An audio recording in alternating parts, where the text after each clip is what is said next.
Like, none of it. None of it. Say it again. Okay. Let's start from the top. Okay. I would consider this a fairly small tweak in the grand scheme of things, but would you have preferred if rather than, just immediately going, I'm going to destroy all of Konoha when he's on the way before Obito stops him, if his goal is first, I'm going to find the elders, confirm the truth through them. If it's true, I'm killing the elders. That's his intention at the time. And that includes going into the Kage Summit Arc. Then he eventually meets Danzo, confirms, and he's going to kill the elders now. And then this is going to still have him ending Kage Summit with, I want to destroy everyone. It would be because of A, whatever conversations with Danzo, and B, Naruto, Kakashi, and Sakura's interactions with him, to where he could basically just end up being like all of you, none of you understand. Yeah. I might as well kill The all thing we were of looking you. at last night. And then that's how you can transition into the laughing thing. Mm-hmm. It feels like all of you are just laughing at me. I might as well burn it all down. Like, you can have them transition to that just at the end, basically, because of those interactions. So it'd be more progressive. Would you have preferred that? Yeah, honestly, I think I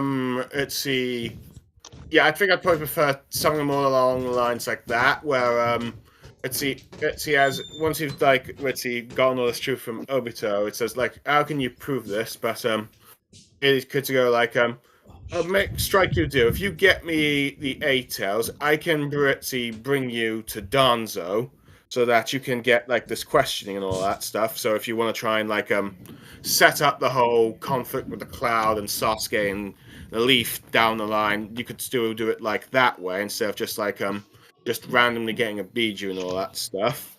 And then Sasuke learns about the whole Kage Summit. It's like, okay, fine, is this how you're going to do it?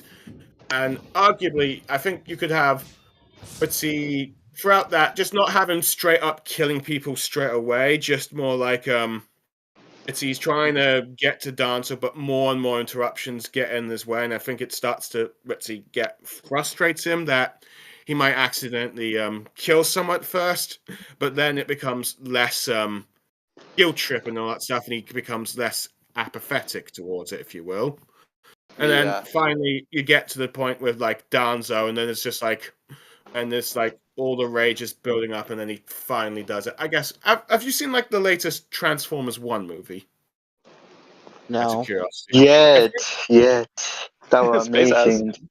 I know who you're talking about. Yeah.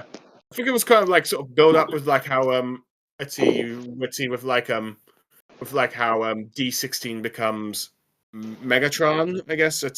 How much of Transformers do you know?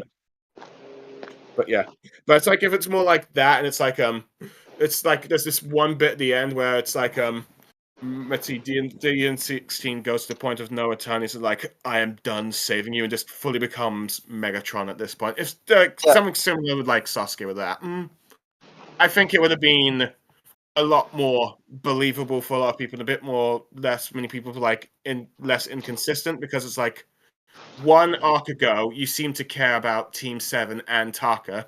Now, next arc, you don't mind tossing both teams aside.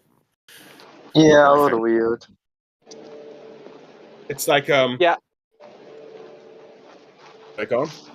I'm actually surprised how much I completely am on board with that small rewrite, Kamui. I think that just flows a lot better and a lot more organically and naturally for Sasuke's character.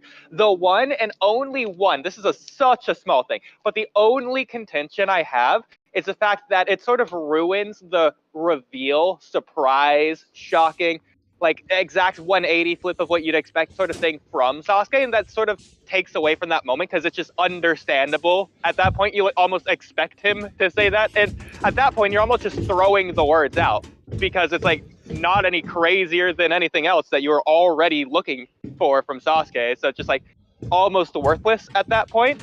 I agree with the whole discarding Team 7 and Taka thing. That was a little bit weird for the timing of that. I think it probably flows better with this. But it's also weird because he's just thinking about Team Taka and then just thinking about Team 7 because of that, when they aren't similar at all. I was saying this last night, but it's It is weird that he's doing that in the first place. But then once we get to the 5 Kage Summit, because he's so focused on Danzo, he's just going there in a bad mood for some reason. Why is he in a bad mood? I don't know. He hasn't even confirmed through Danzo yet, which is a problem because that is what he immediately does once he confronts Danzo. He's just going there angry without confirming it first. Like, at least confirm it. Yeah, I agree. But I agree with you. you. But because there. I think because the focus is so heavily on Sasuke and his bad mood or whatever, that it's taking away from the aspect that the Raikage is like mad at Sasuke because he kidnapped Killer Bee. Like, I feel like that's almost just being like discarded as like a side note because it's so focused on Sasuke and his cold chakra and it's so much denser and blah blah blah. It's like, okay, but like the Raikage is sort of coming here for his brother. It's like, can we focus on that instead? And Sasuke doesn't want to fight him. He just wants to fight Danzo. Yeah, because it's like, okay, before then, Sasuke was given mostly a pass from the Leaf because, well, he wasn't, besides leaving, he hadn't done anything problematic that could affect the village. And so then it's like, now suddenly, he suddenly appears to have joined the Akatsuki, the terrorist organization that's attacked them multiple times, and now you've also kidnapped another village's Jinchuriki, and it's possible that could lead a conflict between that village and the Leaf because of your actions. And it's like you do that without any guarantee about finding the truth out about the clan's massacre. It's like, okay, you're being promised power to use its power to deal with the fight the Leaf while you go after the elders, but it's like, you should probably try and find out the truth first, because if it turns out that Toby is lying, you have done all these terrorist acts for no reason, and now you're being hunted by the 5 nations for joining the worst criminal organization currently going on in the world. Yeah. And it's funny because he was lying, just not about that. It's like he was lying about the whole Nine Tails tap thing, which always bugged me. That never come up. I always thought that was going to be the thing that had Sasuke turn against Obito or Madara, if you will. It's like, okay, he lied about that. He's been manipulating me. I'm going to try and kill him now. I mean, not only one thing, not only one detail he lied about.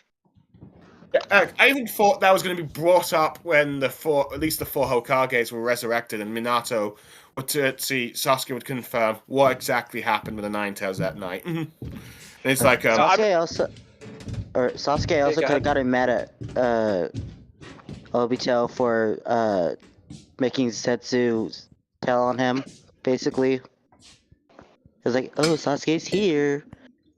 Yeah, like, Sasuke knows that Obito committed the massacre with Itachi now, and unlike Itachi, Obito just doesn't have a backstory to make Sasuke forgive him. I don't understand why he wasn't just changing his target to Obito at that moment.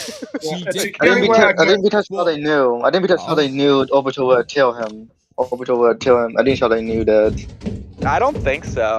I think Sasuke would have done it because Itachi was stronger than him. I'll double check. I think Obito might just say, that was another one of Itachi's lies. Obito did tell Sasuke that, oh yeah, Itachi could kill you anytime. Actually, I do recall Obito telling Sasuke that Itachi struck a deal with him. If he helped him wipe out the clan, because he had a grudge at the time as playing as Madara, he will, as long as he leaves Sasuke and Konoha alone, he'll let him help his revenge on the clan, so he was involved in that. The only way I can think you could maybe fix that problem is if perhaps Obito is like Sasuke's pointing out, why shouldn't I just kill you since you were part of the thing? Obito or Madara could make a deal at the time saying, you don't really stand a chance of killing me, but I'll tell you what, if I help you at least kill the elders, afterwards you can come and kill me as much as you like. If it was something like that, maybe I could see it happening, but even then, something like Kawaki and Boruto, if he has the same idea there. But like faking it. Yeah. Well, granted, I will admit, I find the whole Kawaki Boruto kind of situation a bit fast and out of nowhere, to be honest. But yeah. Yeah, it's a little bit different in that case for sure. So the thing about this is that Sasuke knew going into the Itachi fight that Itachi had help. How he knows this, we don't know. If there's something specific he found out, or if it's just Sasuke being smart, which would be cool. That's what it was. No, He just says, there's no way you could have killed the whole police force by yourself, even though he absolutely could have. Yeah, exactly. So Sasuke's just wrong there. So he's not smart. He is just dumb and got lucky there. But then he thinks that. But then he thinks that. So then it wouldn't make sense for like when Obito's like, I'm dead. Like, of course he's gonna believe Obito helped him. It's like, you already thought there was someone helping him. If Obito tells you otherwise, you're just not